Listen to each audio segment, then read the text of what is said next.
The shrill barks echoed through the quiet suburban cul-de-sac as Karen stormed out of her house, face flushed with rage. She marched across the neatly trimmed lawn, her eyes fixed on the small dog yipping excitedly in the driveway next door. "That mutt is terrorizing the entire neighborhood," she shrieked, her fingers curled into tight fists. The dog's owner, Amy, rushed out to meet her, brow creased with concern. "I'm so sorry, Karen. I just let him out for a quick run-end." Karen cut her off with a dismissive wave of her hand. "That's no excuse. That animal has been a menace for weeks. I'm calling animal control this instant." Amy's heart sank as she watched Karen whip out her phone, fingers stabbing furiously at the screen. She turned to her dog, Rufus, who wagged his tail obliviously, unaware of the brewing storm. "Rufus, no. Get back inside, quick," Amy pleaded, but the dog simply bounded around her feet, yipping happily. She knew it was too late. Karen's icy glare was fixed on them, her lips pressed into a thin, angry line. Minutes later, the sound of a siren pierced the air, and a uniformed officer strode up the driveway. Karen greeted him with an imperious nod. "Officer, thank goodness you're here. This dog has been terrorizing the entire neighborhood. I demand it be removed immediately." The officer glanced uncertainly between the two women, then bent down to examine Rufus, who happily licked his hand. "Ma'am, the dog doesn't seem aggressive. Perhaps we could discuss him more." "Discuss?" Karen interrupted, her voice dripping with disdain. "There's nothing to discuss. That animal is a nuisance, and it needs to go. Now." Amy felt her stomach twist with anxiety as the officer straightened up, his expression grim. "I'm afraid I'll have to take the dog in for a formal assessment. If he's deemed a threat, he may have to be euthanized." Amy gasped, her eyes widening in horror. "No, you can't do that. Rufus is the sweetest, most gentle dog. He would never hurt anyone." Karen's lips curled into a triumphant smile. "That's for the professionals to decide. Now, if you'll excuse me, I have some other important matters to attend to." As Karen turned and strode back to her house, Amy felt a surge of panic. She had to act quickly to save Rufus, but what could she do against the relentless force of Karen's fury? Amy watched in dismay as the officer gently leashed Rufus and began leading him towards the waiting animal control van. Her mind raced, searching for a way to stop this nightmare from unfolding. "Please, officer, you have to understand," she pleaded, her voice trembling. "Rufus is harmless. He's just a puppy who loves to play. Karen is making a mistake, and this could cost him his life." The officer paused, his expression sympathetic. "I understand your concern, ma'am, but I have to follow protocol. If the dog is deemed aggressive, we have no choice but to—" "No," Amy cried, her eyes filling with tears. "There has to be another way. Rufus is my family. I can't lose him." Desperate, she turned to Karen, who was watching the scene unfold from her porch, a self-satisfied smirk on her face. "Karen, please," Amy begged. "Surely we can find a compromise. I'll keep Rufus on a tighter leash, or I can build a fence. Anything to make you feel safer. Just don't let them take him away." Karen's eyes narrowed, and she folded her arms across her chest. "I'm sorry, Amy, but this is not about compromise. That dog is a nuisance, and it needs to be dealt with. My mind is made up." Amy felt her heart sink as the officer gently led Rufus towards the van. She had to act quickly, but what could she do? Suddenly, an idea struck her. "Wait," she shouted, causing the officer to pause. "What if I can prove that Rufus is not a threat? Can we schedule a hearing or something, so I can show you how gentle and well-behaved he is?" The officer considered her request, then nodded slowly. "All right, ma'am. I'll make a note to request a hearing with the Animal Control Board. In the meantime, the dog will have to remain in custody." Amy felt a glimmer of hope as Rufus was loaded into the van, his large brown eyes fixed on her with a look of confusion and fear. She turned to Karen, her expression pleading. "Please, Karen, reconsider. Rufus is no trouble at all. I promise I'll do everything I can to keep him under control. Just give me a chance to prove it." Karen remained unmoved, her gaze cold and calculating. "We'll see what the board has to say. In the meantime, I suggest you start looking for a new home for that mutt." With that, she turned and disappeared back into her house, leaving Amy alone on the driveway, her heart heavy with worry for Rufus. As the animal control van pulled away, Amy felt a sense of helplessness wash over her. Rufus was gone, and she had no idea when or if she would see him again. She needed to act quickly, but the weight of the situation seemed to paralyze her. Determined to save her beloved pet, Amy hurried back into her house and began frantically searching for any information she could find on the animal control board and the hearing process. She knew she had to present a strong case, but where would she even begin? Just then, a knock at the door startled her, and she rushed to open it, hoping it might be the officer with some good news. Instead, she found her neighbor Sarah, standing on her doorstep, a concerned expression on her face. "Amy, I just saw what happened," Sarah said, her voice filled with empathy. "I can't believe Karen did that. Is there anything I can do to help?" Amy felt a wave of relief wash over her. "Oh, Sarah, I'm so glad you're here. I need to prepare for a hearing with the Animal Control Board, but I have no idea where to start. Can you help me?" Sarah nodded, her brow furrowed with determination. "Of course. Let's get started right away. What exactly happened?" As Amy recounted the confrontation with Karen and the officer's decision to take Rufus into custody, Sarah listened intently, her expression growing more and more concerned. "That's outrageous," she said, shaking her head. "Rufus is the sweetest dog. There's no way he's a threat to anyone." "I know," Amy replied, her voice trembling. "But Karen is relentless, and I'm so worried that the board won't listen to me. I have to convince them that Rufus is harmless." Sarah placed a reassuring hand on Amy's shoulder. "Don't worry, we're going to do everything we can. First, let's start gathering any evidence we can to show how friendly and well-behaved Rufus is. Do you have any videos or photos of him?" Amy nodded, her eyes lighting up with hope. "Yes, plenty. And I know all of our neighbors love him. Maybe they can write letters or come to the hearing to testify."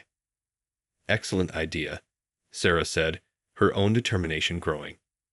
"We'll make sure the board sees how much Rufus means to this community, and I'll help you research the hearing process so you're fully prepared." As the two women began to formulate their plan, Amy felt a glimmer of hope flickering in her chest. With Sarah's support, she might just be able to save Rufus from a fate she couldn't bear to imagine. Over the next few days, Amy and Sarah worked tirelessly to build a case for Rufus. They gathered countless photos and videos showcasing the dog's gentle nature, and reached out to neighbors, asking them to write letters attesting to his impeccable behavior. The response was overwhelming. One by one, Amy's neighbors rallied to Rufus' defense, each adding their voice to the growing chorus of support. Even some of Karen's closest friends, who had always been wary of the loud-mouthed woman, came forward to vouch for the dog's innocence. As the hearing date approached, Amy felt a sense of cautious optimism. With all the evidence they had compiled, surely the Animal Control Board would see that Rufus posed no threat to the community. She just had to make sure she presented it all in a clear and compelling way. The day of the hearing arrived, and Amy found herself seated in a small, sterile-looking room, facing a panel of 3 stern-faced officials. Karen sat across from her, her arms folded tightly across her chest, a smug expression on her face. "We're here today to determine the fate of the dog known as Rufus," the lead official announced, his voice devoid of emotion. The animal control officer's report stated that the dog exhibited aggressive behavior towards a concerned citizen, Mrs. Karen Johnson. "Mrs. Johnson, can you describe the incident for us?" Karen leaned forward, her eyes narrowing. Certainly. That dog has been a menace for weeks, barking and running loose, disrupting the entire neighborhood. I was simply trying to address the problem when it charged at me, snarling and snapping. I was terrified for my safety. Amy felt her heart sink as the panel of officials nodded solemnly, making notes on their clipboards. She took a deep breath and raised her hand. Excuse me, but that's simply not true. Rufus is the gentlest, most well-behaved dog I've ever known. He would never hurt anyone. In fact, I have statements from several neighbors who can attest to his friendly nature. The lead official held up a hand, silencing her. We'll get to that, Mrs. Wilkins. For now, I'd like to hear more about the incident from Mrs. Johnson. Karen proceeded to describe the encounter in vivid detail, her voice dripping with fear and outrage. Amy listened, her stomach twisting with anger and disbelief. This woman was clearly twisting the truth, and the panel seemed all too willing to believe her. As Karen finished her testimony, the officials turned their attention to Amy, their expressions unreadable. Well, Mrs. Wilkins, it appears we have a rather serious situation here. Do you have any evidence to contradict Mrs. Johnson's account? Amy felt a bead of sweat trickle down her forehead as she gathered her stack of documents, her hand trembling slightly. Yes, I do. I have numerous statements from our neighbors, as well as video proof that Rufus is a gentle, well-behaved dog. Please, let me show you. Amy launched into her presentation, methodically laying out the evidence she and Sarah had painstakingly gathered. She showed the panel heartwarming videos of Rufus playing with children and snuggling with neighbors, his tail wagging enthusiastically. She read aloud glowing testimonials from people who had known Rufus for years, all of them describing him as a friendly, affectionate companion. As Amy spoke, the expressions on the officials' faces began to soften, and she felt a glimmer of hope that she might be getting through to them. Even Karen seemed to shift uncomfortably in her seat, her confident facade starting to crack. As you can see, Amy concluded, her voice filled with conviction, Rufus is the antithesis of an aggressive, dangerous dog. He's a beloved member of our community, and the idea that he would ever harm anyone is simply ludicrous. The lead official cleared his throat, his brow furrowed in contemplation. Mrs. Wilkins, your evidence is certainly compelling. However, we must also consider Mrs. Johnson's account of the incident. Can you explain why she would make such claims if they were not true? Amy's heart sank as she realized the officials were still leaning towards Karen's version of events. She needed to find a way to discredit the woman's testimony, but how? Suddenly, a thought occurred to her, and she leaned forward, her eyes narrowing. If I may, I believe Mrs. Johnson's claims are simply a manipulation of the truth in order to achieve her own agenda. You see, Rufus is not the first pet she's had a problem with. The officials exchanged puzzled glances, and Karen's face paled. Amy pressed on, her voice steady and confident. Just last year, Mrs. Johnson called animal control on her neighbor's cat, claiming it was a nuisance. Turns out, the cat was simply sunbathing in its own yard. And the year before that, she reported a family down the street for having an illegal bird feeder, despite it being perfectly within the HOA guidelines. The lead official raised a hand, silencing Amy. Are you suggesting that Mrs. Johnson has a history of making false complaints against her neighbor's pets and property? Precisely, Amy replied, her gaze unwavering as she stared at Karen. She has a pattern of using the system to bully and harass those around her, and Rufus is simply the latest victim. The room fell silent as the officials considered Amy's words. Karen sat stiffly, her face flushed with anger and embarrassment. Amy held her breath, hoping the panel would see the truth in her statements. Finally, the lead official cleared his throat and spoke, his voice unexpectedly gentle. Mrs. Wilkins, I think you may have a point. We'll need to look into Mrs. Johnson's past complaints before making a final decision. In the meantime, we'll hold off on any action regarding Rufus. Amy felt a wave of relief wash over her as the officials stood and filed out of the room. She had bought Rufus some time, but the battle was far from over. As the officials left the room, Amy felt a surge of both relief and trepidation. While they had agreed to investigate Karen's history of complaints, the fate of Rufus still hung in the balance. She knew she had to continue fighting to prove his innocence, but the thought of facing Karen's relentless determination was daunting.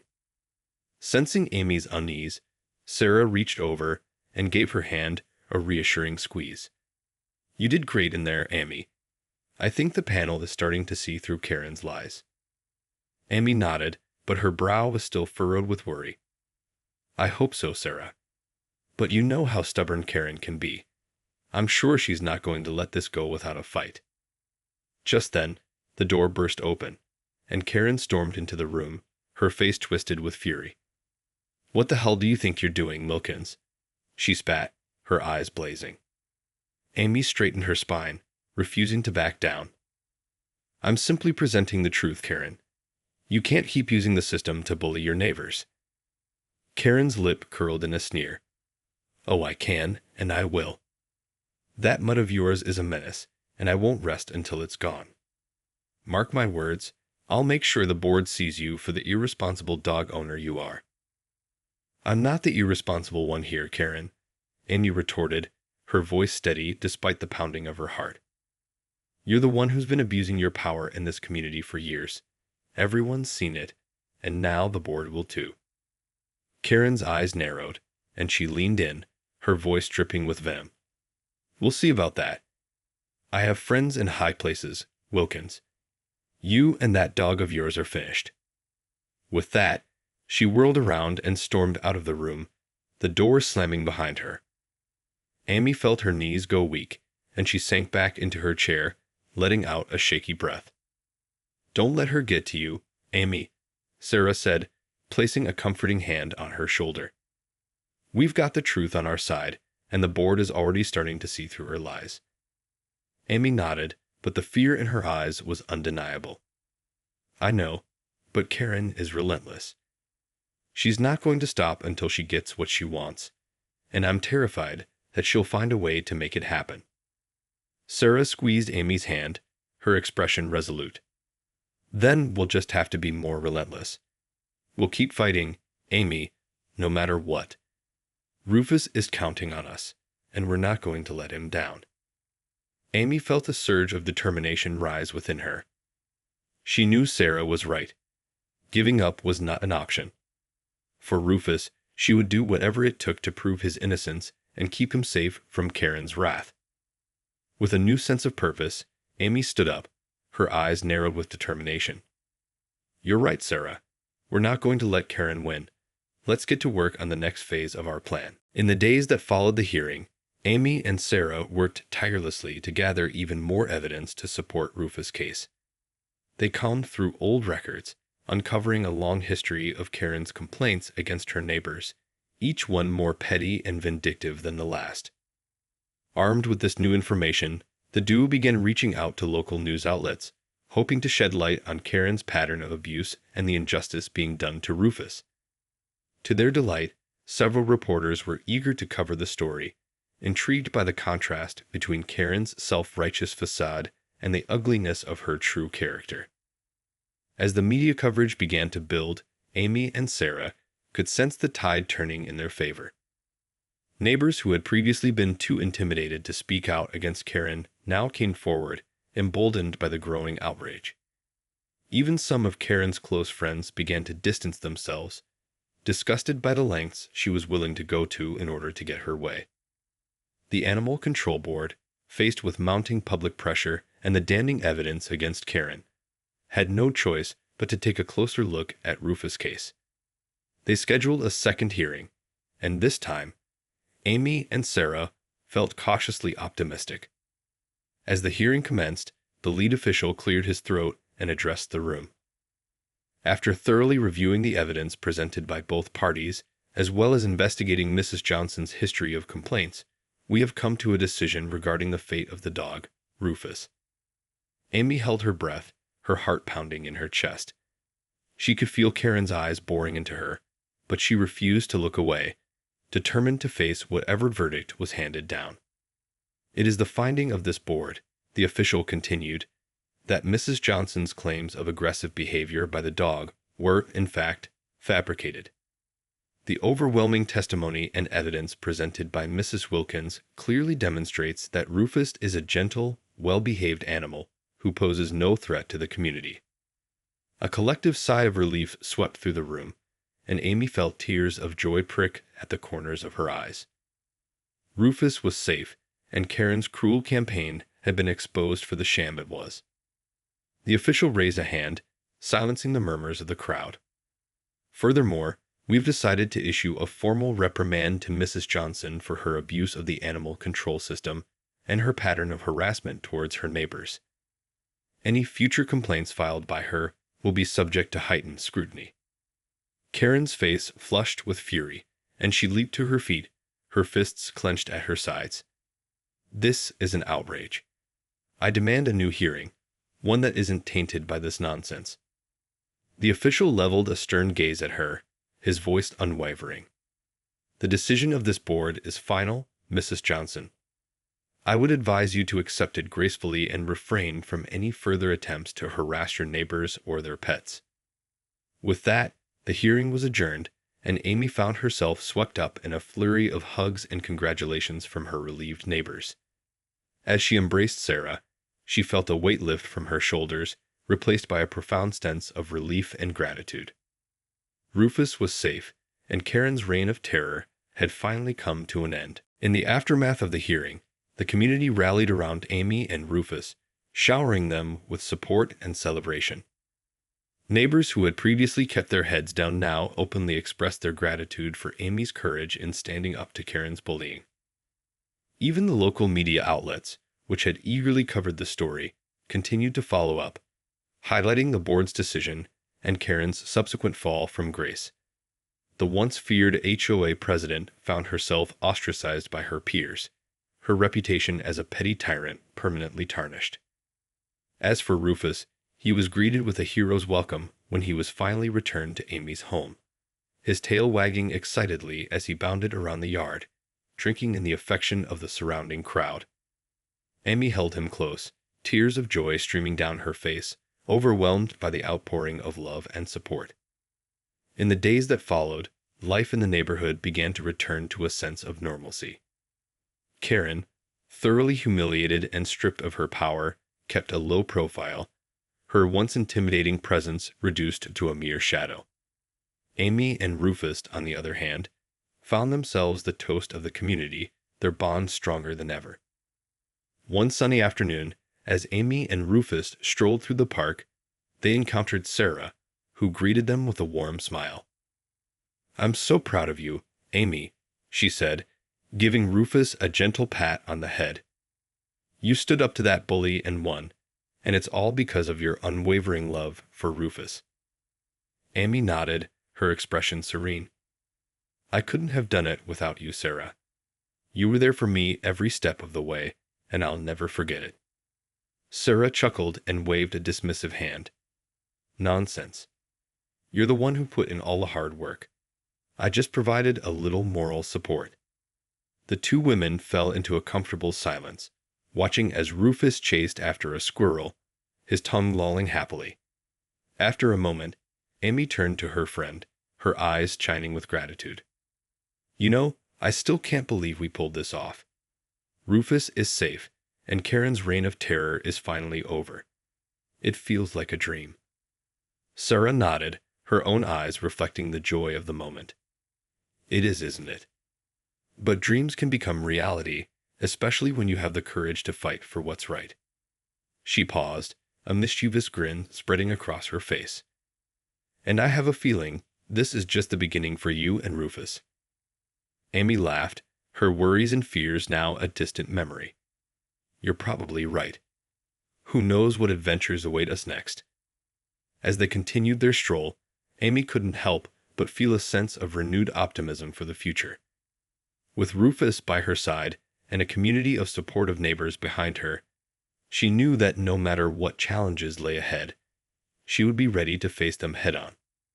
In the end, Amy's love for her furry companion had not only saved Rufus, but had also brought her closer to her community, strengthening the bonds that would carry them all forward into brighter days.